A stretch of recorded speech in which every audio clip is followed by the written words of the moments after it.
Adaptor printer adalah komponen penting dalam printer. Tanpa adanya adaptor maka printer otomatis tidak akan menyala.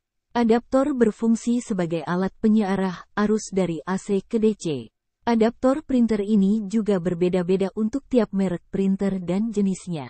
Tapi fungsinya tetap sama, cuma setiap merek memiliki kriteria adaptor yang bervariasi.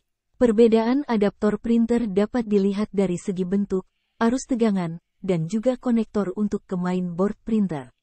Masalah yang sering terjadi adalah power supply, nama lain adaptor, mati total, atau juga lemah. Power supply printer adalah penyuplai tegangan pada komponen printer. Jika power supply printer mengalami kerusakan atau bermasalah, printer tidak bisa bekerja secara maksimal. Hal ini dikarenakan voltase, volt, yang dihasilkan oleh printer berkurang. Bahkan jika terjadi kerusakan sangat parah pada power supply, printer akan mati total atau tidak menyala sama sekali. Oleh karena itu, power supply tersebut sangat penting dalam printer.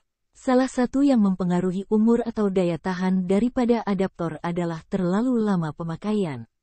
Hal yang dimaksudkan bukanlah umur printer, melainkan jangka waktu pencetakan dokumen. Sebagai contoh, melakukan perintah cetak langsung sebanyak 200 lembar. Power supply printer tidak berfungsi dapat terjadi karena kabel power putus atau bahkan saluran listriknya putus.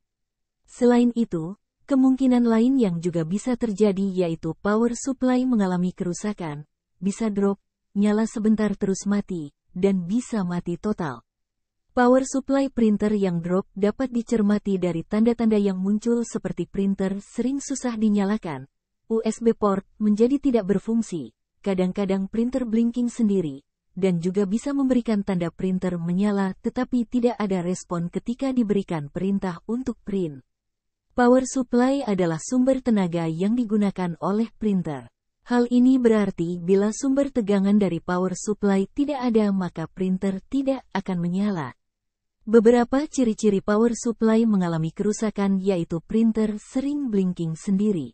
Tidak ada respons ketika dinyalakan atau mati total, maka dapat dipastikan power supply lemah atau akan mati. Salah satu komponen yang sering rusak dari power supply ini antara lain, fuse, dioda, Elco 400V, 35V, transistor pembangkit atau MOSFET, atau komponen yang terlihat jelas ada tanda gosong, bau terbakar, melembung, atau meleleh. Itu komponen yang bisa diidentifikasi sebagai sumber masalah dari adaptor pada printer. Demikian bahasan kali ini tentang adaptor, semoga membantu. Jangan lupa like, share dan subscribe channel ini. Terima kasih.